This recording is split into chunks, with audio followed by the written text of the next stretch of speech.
I know you can. Terry MacCarthy, the colorful, powerful, ostentatious. Would you think that's a good description for you? Ostentatious? No, that's all right. All right. So I'm a very modest man, Joe. You know, it's easy to tell that. For a reason. Yeah. It's easy to tell by the colors that you wear today. I have much to be modest about. Okay, yeah, the color green. It's the Christmas spirit. Yeah, well, and it's almost St. Patrick's Day. Yeah. So your high school, or I'm sorry, your grammar school, and then high school, Terry. My grammar school was at St. Gall's, which is on the south side, 55th and Kedzie. Long gone? And no, it's still there. It's still there, just a different neighborhood. And my high school was St. Rita. Your dad doesn't acknowledge it, having gone to Carmel. But my high school was at St. Rita. In truth, I was a lousy student. Both grammar and I wasn't a bad student, but I wasn't good. And I didn't like grammar school, and I didn't like high school at all. They were not enjoyable to me. I went down to St. Joe. I went down there to play basketball. Put it simple. Not that I was that good of a basketball player, but my high school coach, Barney Badke, a wonderful man, had played basketball at St. Joe, and he got me the ride to St. Joe for basketball, which to me was the greatest thing in the world. Right. Joe, excuse me, my parents were both landed immigrants from Ireland with 6th grade educations. What was your mother's maiden name?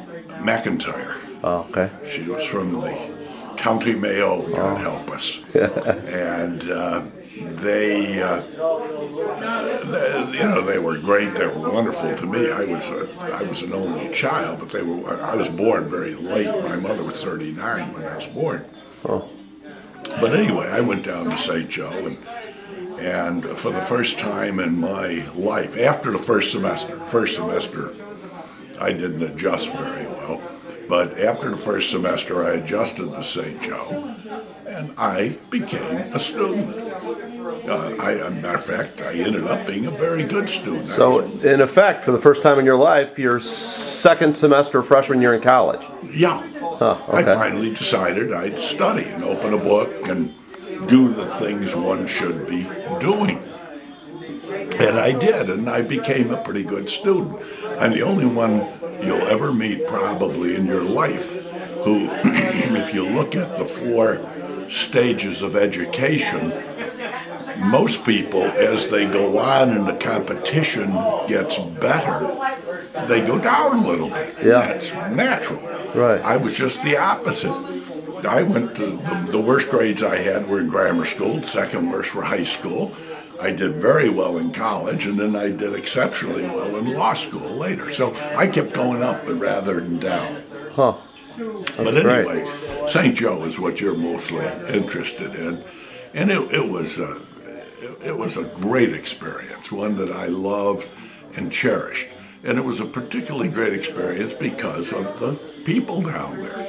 And I can vividly remember going down there as a freshman, and the football players, I'm talking about the juniors and the seniors and the stars, you'd walk by them on campus and they all looked at you and, "Hi, how are you?" They may not have known you at first, but they all said hello. And there was just a wonderful feeling of camaraderie down there.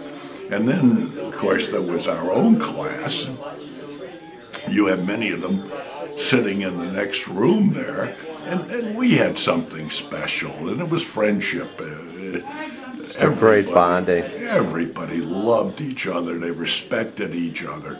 There were a few, obviously, that didn't, but it was a good group of people.